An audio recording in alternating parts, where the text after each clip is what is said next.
head of the Department of Political Science and International Relations at Addis Ababa University.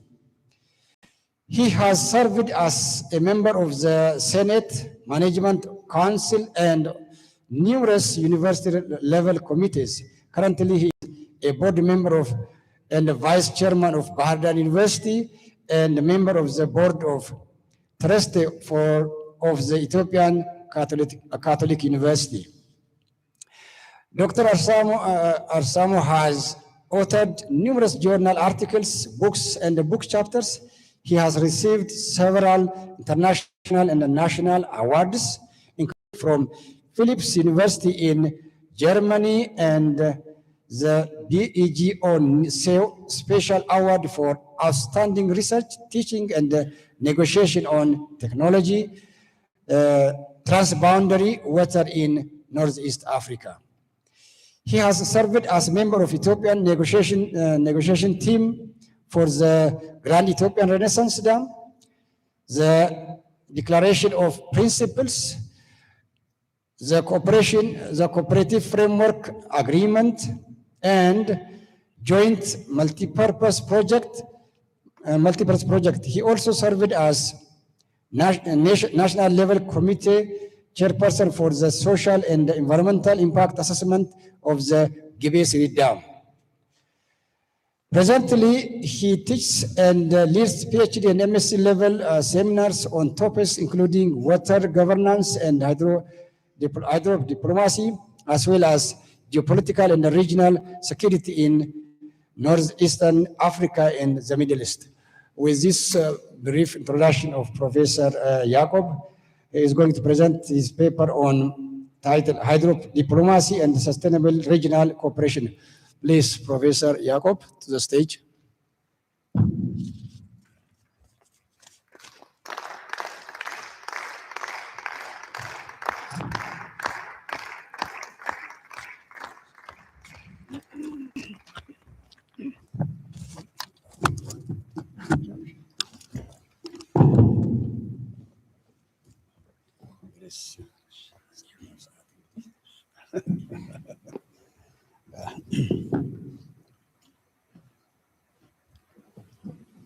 Thank you.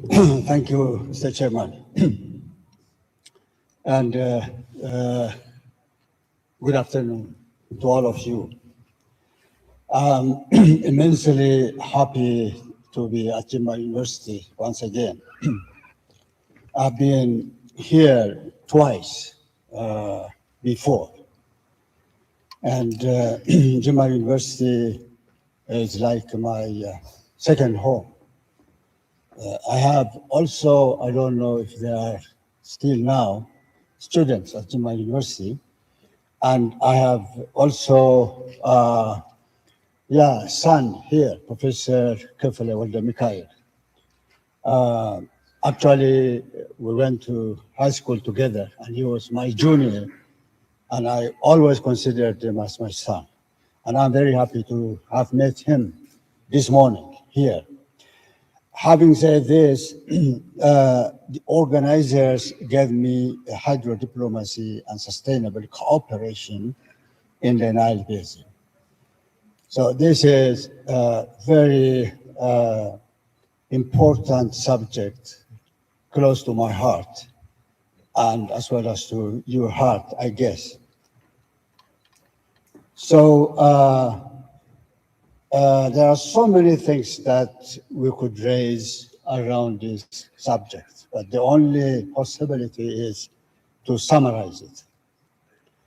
In this regard, I will just go over a few issues like geopolitical context of the Nile Basin and Northeastern Africa, unity of the Nile is one river, many countries which are united around the Nile, imperatives of cooperation and the need for diplomacy for cooperation, experiences and achievements, although these are too many, challenges of the hydro diplomacy of the Nile. Also mention about the trajectory, what is in the outlook in this area. When you see this sketch, the blue area is northeastern Africa. Much of it is prominently under the Nile Basin. So that makes Nile Basin very important for us. We have several rivers here, those which join the Nile and those which flow in all directions in Ethiopia. That is what makes northeastern Africa very prominent. When you look at this World Bank sketch, the Nile Basin is most dominant feature of northeastern Africa, where it covers 1/10 of the African continent.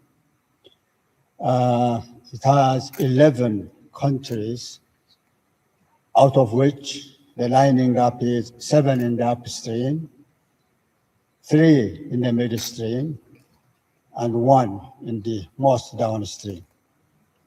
The upstream countries are humid and they are provided with nature's bounty, rainfall, and precipitation, and downstream countries are dry and desertish, and that is the fact of nature. But all that together makes Nile Basin very prominent place. When we look at the unity of the Nile Basin, although there are several diversities, geographic diversities, like I said, upstream, downstream, with all their natural characteristics, climatic diversity, linguistic and cultural diversities, above all, socioeconomic diversities, with so many production systems, modern and traditional. But Nile is one, and the basin is united. So we have to understand the Nile is a place of unity rather than conflict and fighting. So with this, we respect the Nile, we manage Nile, we use Nile, and we promote peace and cooperation and sustainable development in the Nile Basin. The Nile Basin has shared aspirations. So many countries in the Nile Basin with their communities, diverse communities and diverse interests, they have aspiration to develop this resource and to make best use of it, and also to satisfy their needs of today and tomorrow. There was a very important attempt made in 1999 by establishing Nile Basin Initiative, in which all 9 countries were participants, and this initiative was organized into sub-regions, in Eastern Nile Basin, and then the Equatorial Lakes Nile Basin. And this division is not to divide the basin, but to specialize in particular development needs in these 2 different regions. And this bore a lot of fruits and a lot of benefits and a lot of education and information out of this process. And then Nile Basin Initiative also went to shared vision. The basin is one, united, and the vision must also be one, was the motto. Under this shared vision, there is education, and there is also negotiation. Education is to make aware the people of the basin in all countries and throughout the basin. And negotiation is how best that countries can utilize the Nile waters, not to divide it up, not to monopolize, not to deny the resources for others, but how to develop together and negotiate and establish uh, institutional and legal framework. And the aspiration includes also how best to conserve the Nile waters and to protect the Nile waters. Conserving is very important, that you don't spend water unnecessarily, and protection is very important, that we have to protect every drop of water in all of the countries of the Nile Basin. But there is a pitfall of unilateralism. Some countries historically thought that the Nile waters is their monopoly, and others also contended that Nile is shared and belongs to all of them. Therefore, Nile must be used equitably and reasonably. The downstream countries are adamant in claiming that Nile belongs to them. Historically and naturally, it belongs to them. And that was drawn from colonial agreements, unfortunately. But the upstream countries, although they are the owners of the source of the waters of the Nile, they are ready and they are generous and they are thoughtful to have equitable and reasonable utilization of the Nile while protecting and conserving the Nile Basin waters. So with regard to downstream countries, there have been unilateral projects starting from 1902 in Egypt until the High Dam construction in 1970s. In recent years, in fact, our Egyptian Nile Basin neighbors started to siphon water from the Nile to the Sinai, to the other part of the Red Sea. And they have also put up a project to the western valleys outside the Nile Basin in order to develop different oases. Actually, all this is unilateral and without notifying and receiving any permission from upstream countries. In Sudan, there have been big dams like Jebel Aulia, Sennar, Rosaires, Kashim el-Girba, and Meroe. And all these were created unilaterally without any consultation with the source countries of the Nile waters. In Ethiopia also, there were dams and waterworks like Tisabai, Fincha Dam, Abobo Dam, Tekkeze Dam, Tana Balas, and Grand Ethiopian Renaissance Dam. When you see this, it is not just to blame each country individually and differentially, but there is a problem of unilateral approach. And the upstream unilateral approach is that they cannot help other than developing the water resources within their territorial bounds. And that is in reaction to what the downstream countries have been really doing. So the unilateral approach indicates absence of cooperation. And that is what we call a pitfall of unilateralism in the Nile Basin. These three pictures are just, for example, the first one is Aswan High Dam, and the second one is Meroe in Sudan, and the third one is Ethiopia's Grand Renaissance Dam, as you know. When we look at the Nile Basin, like I said, it is one basin, it's unified basin, therefore there is really imperatives for cooperation, not for difference, not for separation. What kind of imperatives? In short, there is environmental imperative for cooperation. Nile provides one single environment from source to the mouth. Socioeconomic imperative. All Nile Basin countries need development. They are needy. They are not advanced. Their economy has to grow and their livelihood to improve. Therefore, there is socioeconomic imperative for them to cooperate. Thirdly, for cooperation, there must be legal institutional framework that they have created or agreed upon.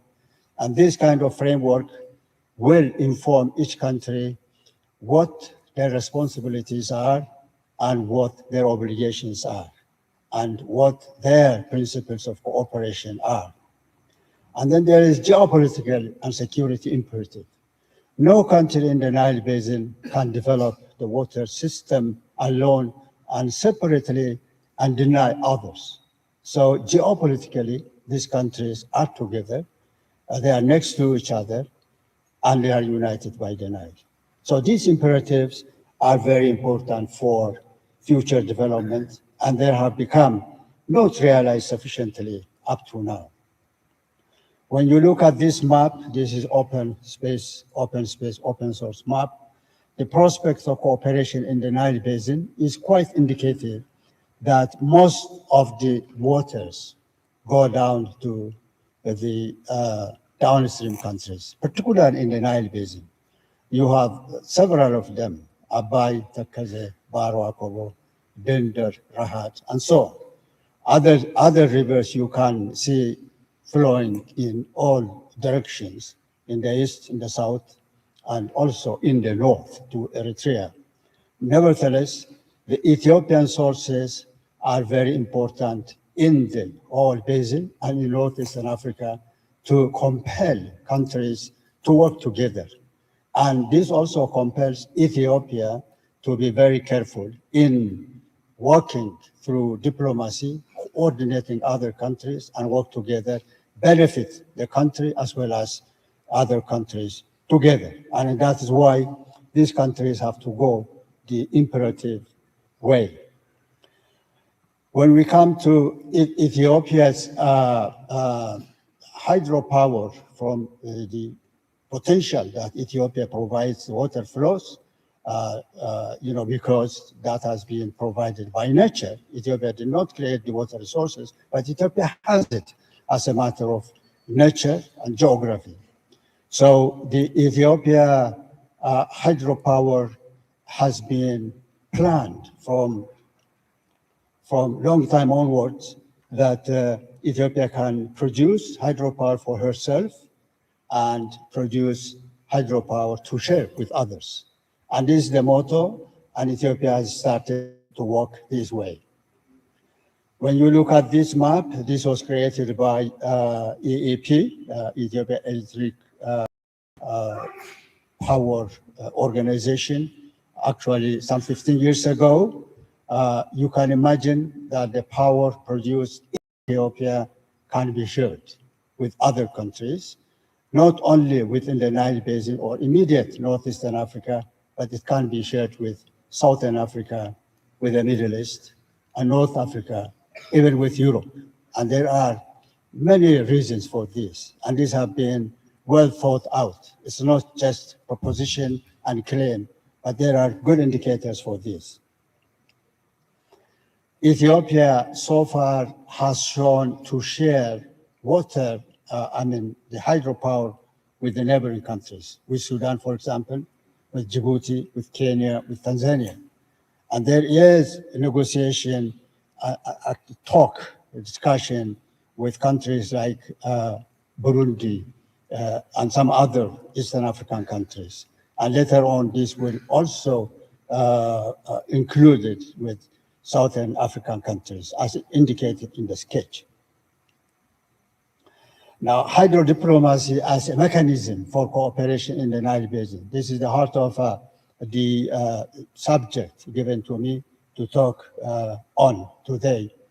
So we have some experiences of hydrodiplomacy. For example, the Nile Basin countries had 10 conferences on the subject matter of the Nile between 1993, 2002. We call it 2002 conferences. Ethiopia organized 2 of these conferences, and Egypt 2, other countries 1 each, and some countries did not make it. Nile Basin Initiative, like I mentioned, from 1999 to 2024. This is a very important diplomatic forum. Nile Cooperative Framework Agreement, there has been negotiation from 1999 to 2010 when it was adopted and signed. Joint multi-purpose projects, which means the neighboring countries can come up with plans and projects to work together to benefit closely, not at necessarily Nile Basin level, but with neighboring countries. For example, Ethiopia and Sudan, Sudan and Egypt, Ethiopia and South Sudan, that way. So this was very important diplomatic experience, which has been really attempted very keenly. Grand Ethiopian Renaissance Dam from 2011 to 2015. I mean, this one is the GOP negotiation on the filling and operation of Grand Ethiopian Renaissance Dam, in which Ethiopia, Sudan, and Egypt negotiated for half a year, and finally they came up with declaration of principles in 2015. And this was a very important piece of law, if you like, which was signed between Egypt, Sudan, and Ethiopia for the first time jointly. Then there was a scientific group from Ethiopia, Egypt, Sudan, known as National Independent Scientific Research Group, which came up with how to reasonably fill and operate the Grand Ethiopian Renaissance Dam. That was very important, technically based negotiating material. So finally, Nile Basin Commission has been established in October 2024, because 2/3 of the negotiating countries in the Nile Cooperative Framework Agreement have ratified. But this commission is not yet off the ground, but legally it is established, and it is going to be the legal and institutional framework for the Nile Basin for the future. Grand Ethiopian Renaissance Dam and the diplomacy. We look at this. If you take the Ethiopia, Egypt, Sudan exercise, there was initial negotiation which realized by each country that the dam was under construction. It was not a theory, it was not a proposal, but it was on the ground.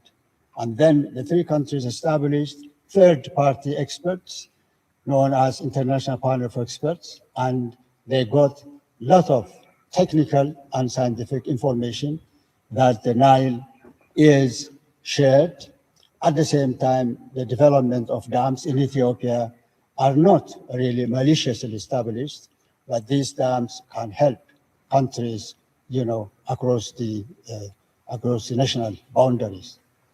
And then there were other committees organized between the three countries, and these committees worked very hard, and finally, Ethiopia's dam was actually off the ground and progressing slowly but surely.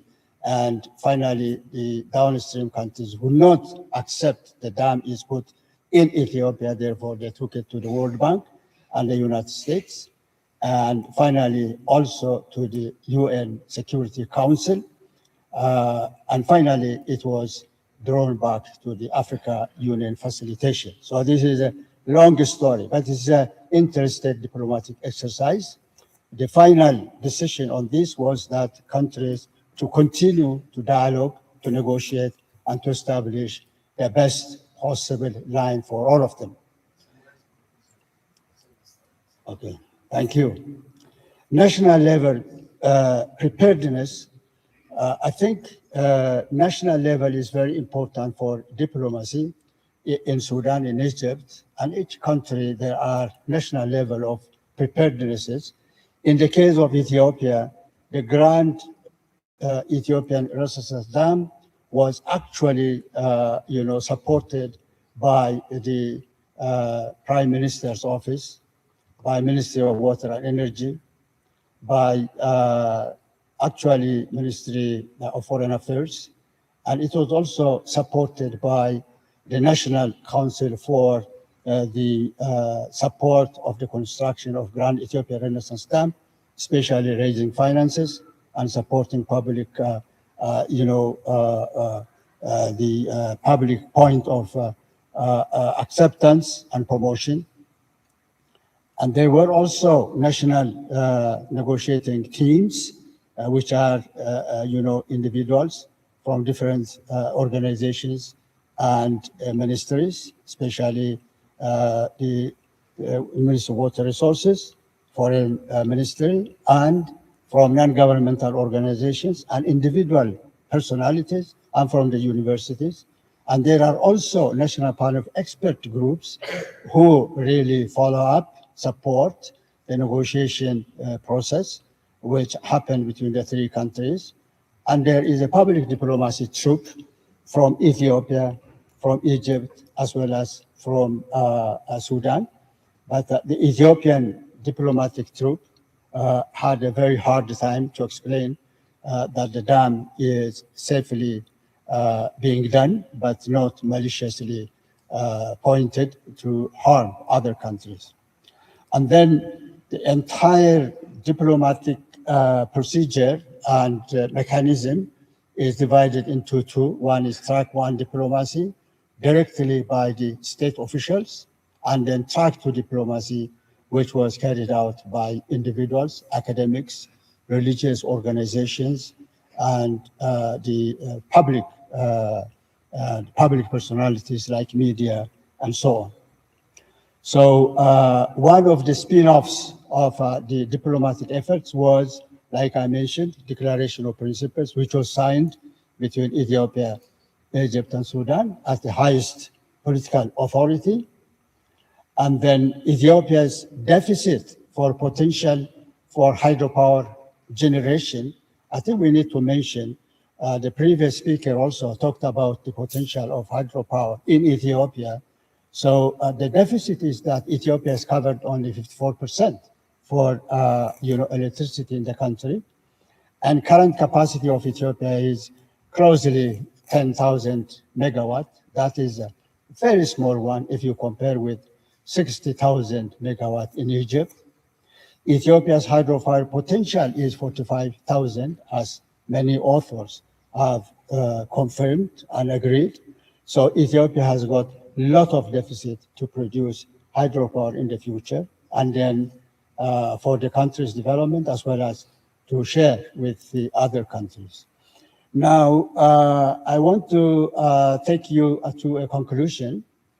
Now, having said all this and having really walked through all these diplomatic efforts, the Nile hydrodiplomacy knowledge, the hydrodiplomacy has really gave us knowledge, and this knowledge is through various diplomatic procedures, like I mentioned, the international conferences, Nile 2002 conferences, through CFA negotiation, through DOP, through Nile Basin Commission negotiation. Ethiopia spearheaded hydrodiplomacy performance through knowledge, negotiating skill, aggregation of national interest on finance, and nationwide support coordination. And this is really special, which has made Ethiopia renowned for this effort. And Grand Ethiopia Renaissance Dam's unique achievement stands out as a showcase of hydro diplomacy for Ethiopia, the Nile Basin, Northeastern Africa, as well as for the African continent at large.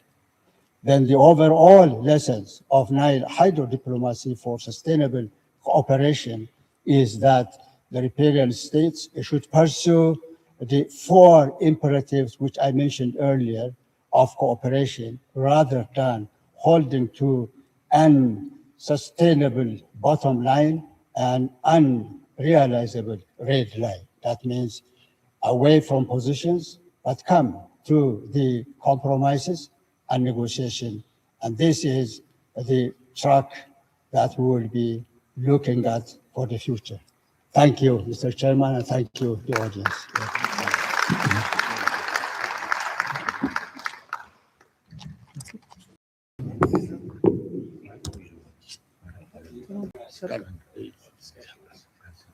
You can hear.